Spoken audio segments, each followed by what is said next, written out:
मुरादाबाद के civil lines क्षेत्र स्थित पंचायत भवन में कृषि उपज निर्यात प्रक्रिया एवं संभावनाएं कृषक एवं कृषक उत्पादक संगठनों के पदाधिकारियों की एक कार्यशाला का आयोजन किया गया, जिसमें किसानों द्वारा अपने अपने उत्पादकों के स्टॉल भी लगाए गए। कार्यक्रम में मुख्य अतिथि के रूप में मंडलायुक्त आंजनेय कुमार सिंह पहुंचे और उन्होंने कार्यक्रम का शुभारंभ किया। साथ ही कृषकों के द्वारा लगाए गए स्टॉलों का भी जायजा लिया।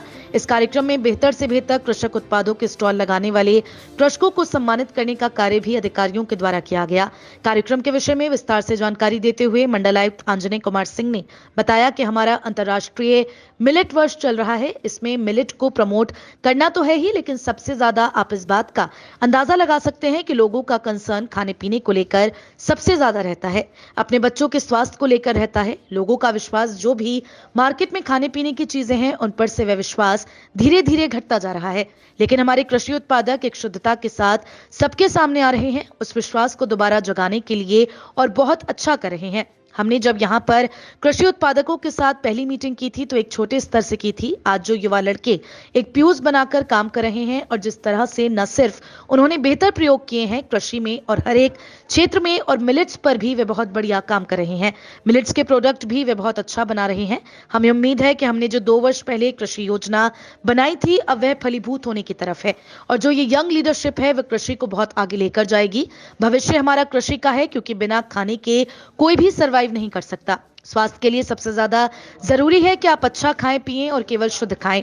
उन्हीं शुद्ध खाद्य उत्पादकों के स्टॉल आज यहां कृषि उत्पादकों के द्वारा लगाए गए हैं। कार्यक्रम में उपनिदेशक कृषि जेपी चौधरी, जिला कृषि अधिकारी आदि तमाम अधिकारी भारी संख्या में मौजूद रहे।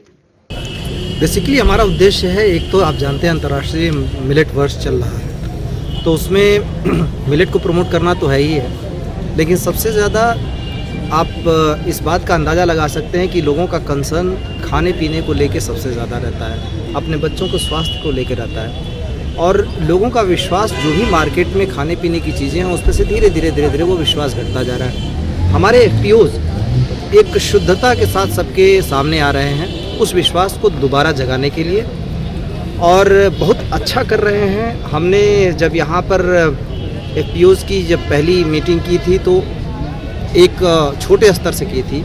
आज जो युवा लड़के हैं एफपीओज बना के जो काम कर रहे हैं, जिस तरीके से उन्होंने न सिर्फ बेहतर प्रयोग किए हैं कृषि में, हर एक एरिया में मिलेट्स पे भी वो बहुत बढ़िया कर रहा है और मिलेट्स के प्रोडक्ट्स भी बहुत अच्छा बना रहे हैं। हमें पूरी उम्मीद है कि हमने जो 2 साल पहले जो कृषि योजना हमने बनाई थी, शुरुआत की थी उसकी, अब वो फलीभूत होने की तरफ है, और जो ये यंग लीडरशिप है ये कृषि को बहुत आगे लेके जाएगी।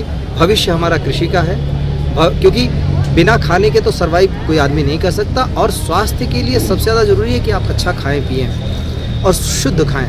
उन सारी चीज़ों को कवर करते हुए बड़ी बेहतर तरीके से आगे बढ़ रहे हैं, सिर्फ खाद्य पदार्थों में ही नहीं, दुग्ध पदार्थों में, दूध के आइटम्स में, और मुझे पूरी उम्मीद है कि मुरादाबाद लीड करेगा प्रदेश को इस क्षेत्र में। सर, होली आने वाली है और गोबर से बनी जो लकड़ियां हैं उसको भी दिखाया गया है, तो क्या अपील? एग्जैक्टली होली आप देखेंगे हमारे त्यौहार, भारतेंदु हरिश्चंद्र ने कहा था हमारे त्यौहार हमारी म्यूनिसिपैलिटी है। उनके कहने का मतलब ये था कि त्यौहार, हम त्योहारों पर सब कुछ साफ करते हैं, स्वच्छ करते हैं। साफ से ज़्यादा स्वच्छ होना ज़रूरी है।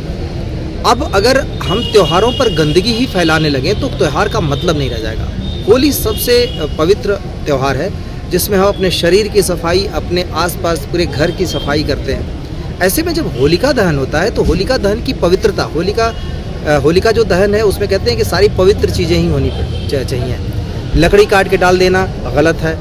गोवंश के प्रोडक्ट से, गोबर के प्रोडक्ट से गोबर से प्रोडक्ट बनाकर जो एक तरीके से होलिका को समिधा की तरह, जो होलिका में जो लकड़ी डालते हैं उसको समिधा की तरह, जैसे हम यज्ञ में समिधा करते हैं उस तरीके से करना चाहिए। और उसके लिए गोबर, गाय के गोबर से बने कंडे से ज़्यादा पवित्र कोई चीज़ हो नहीं सकती।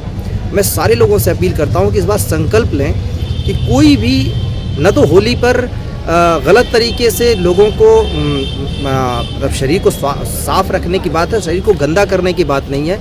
वो चाहे नशे वाली चीज़ें हों या फिर केमिकल्स हों जो लोगों को पोत देते हैं, पर उससे ज़्यादा ज़रूरी है कि होली से ठीक पहले जो होलिका दहन होता है वातावरण को शुद्ध करने के लिए गाय के गोबर से बने प्रोडक्ट्स का ही होलिका में इस्तेमाल करें।